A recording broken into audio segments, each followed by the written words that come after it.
Hello there, I'm Monica Reinagel, and this is episode number 576 of the Nutrition Diva podcast. Welcome. Several of you have asked me to devote an episode to diet and nutrition following gallbladder removal. This is actually one of the most commonly performed surgeries, and it's getting even more common.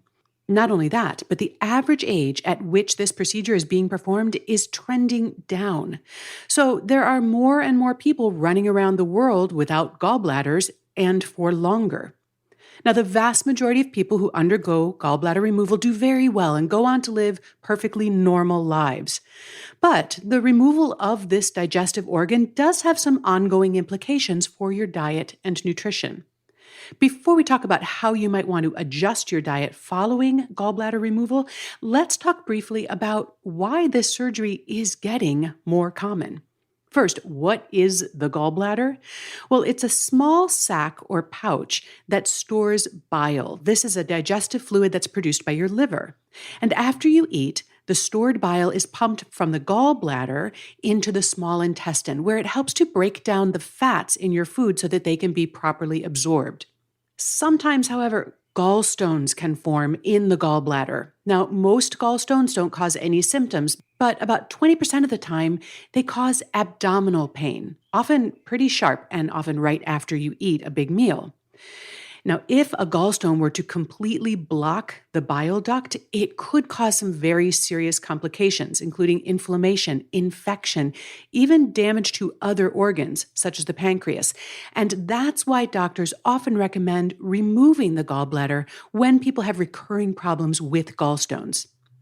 Now, women are more likely to suffer from gallstones than men, and the risk also increases with age.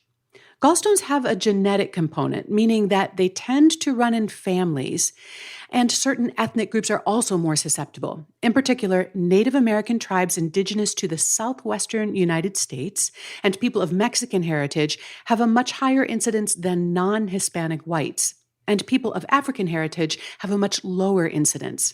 Now, these factors, such as your age and your sex and your ethnic background, we refer to those as non-modifiable risk factors. These are the ones you can't do anything about.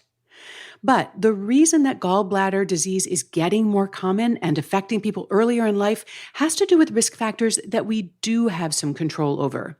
Gallstones occur more frequently in people who are suffering from obesity, type 2 diabetes, and metabolic syndrome.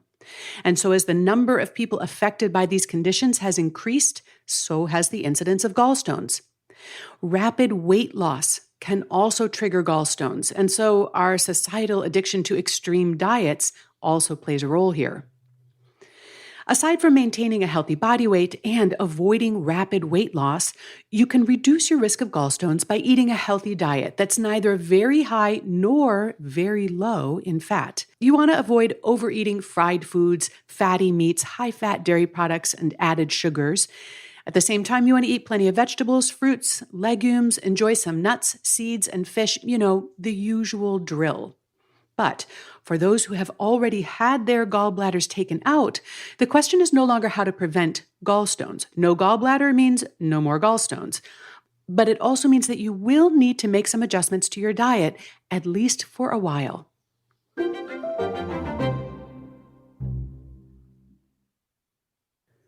So, what to eat after gallbladder removal surgery? Well, your liver continues to produce bile. But instead of directing it into the gallbladder, where it would normally be concentrated and stored until you need it to digest a meal, it's just released continuously into the small intestine, whether or not there is food there to digest. Now, the release of this fluid into an empty intestine can cause diarrhea, especially in the weeks and months immediately following your surgery. Fortunately, your body has a marvelous ability to adapt, and so this side effect is usually not permanent. Because your body still produces bile, you still have the ability to digest fat. But because the bile is now less concentrated and the amount present in the intestine to digest a meal may be less, eating too much fat at one time may still cause digestive symptoms like gas, bloating, or diarrhea. Now, the amount of fat that can be comfortably tolerated varies a lot from individual to individual, and it will probably also change over time. So you're advised to eat a low-fat diet for the week or two immediately following your surgery, and then you can gradually increase the amount of fat that you eat at a meal. However, you'll probably always be more comfortable if you limit foods that are very high in fat. It'll be pretty easy to know when you've overdone it. And you may also find that certain foods or ingredients, such as coffee or caffeine or dairy products, are more likely to trigger diarrhea. And if that's the case, you'd obviously want to limit those as well. Eating more fiber from fruits, vegetables, legumes, and whole grains can also help improve your digestion. But look, fiber is also something that you want to increase gradually to allow your body to adjust, and it's also important to stay adequately hydrated. And finally, because there is less bile available at one time, you may also find it helpful to eat smaller meals, even if it means eating a little bit more frequently. So, for example, although they have become more popular, an intermittent fasting regimen where you eat all of your calories in a 4 to 6 hour period each day would probably not be ideal for people who have had their gallbladders removed.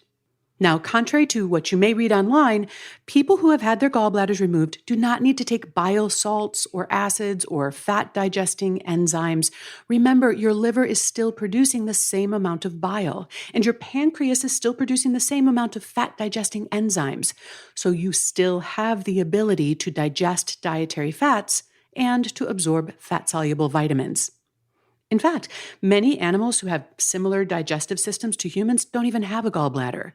And it appears that the human body, given time to adjust, is perfectly capable of thriving without one. So use your common sense. Avoid overloading your system with a lot of fat at once and listen to your body. It will tell you pretty clearly how much is too much. Now, if despite following a healthy diet and using common sense, you're still struggling with digestive symptoms long after your surgery, definitely follow up with your surgeon or with a digestive disease specialist for additional support. You'll find a transcript of today's episode, along with the entire Nutrition Diva archives at quickanddirtytips.com. And if you have an idea for a future podcast episode, feel free to drop me an email at nutrition@quickanddirtytips or call the Nutrition Diva Listener 9 at 443-961-6206. I'd love to hear from you. The Nutrition Diva Show is produced by Nathan Sems, edited by Karen Hertzberg, and our team at Macmillan Audio also includes Michelle Margulis, Emily Miller, Morgan Ratner, and our director, Kathy Doyle. Thanks so much for listening. I'll see you next week.